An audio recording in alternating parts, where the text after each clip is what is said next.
President Biden should not run again in 2024.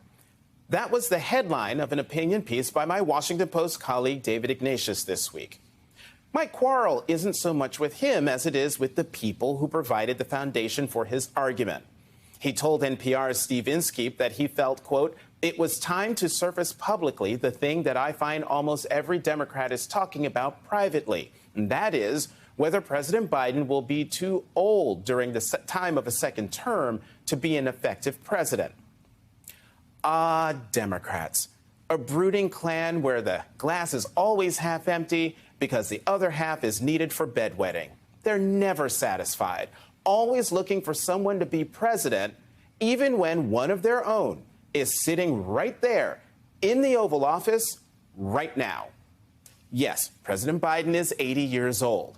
An 80-year-old presiding over an economy where wages are up, unemployment is at record lows, and job creation has climbed past a record 13.5 million jobs since his inauguration in January 2021. An 80-year-old who leads an international alliance against Russia in its war on Ukraine. An 80-year-old whose leadership reassures a world that worries about America if he isn't reelected. But leave it to Democrats and gleeful Republicans willing to exacerbate their latent anxiety to want to ditch a successful team because he's old.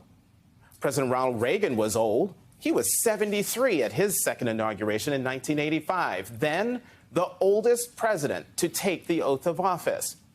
There were comments about his age, but did Republicans clamor for him to stand down? Of course not. They had their eyes on the prize.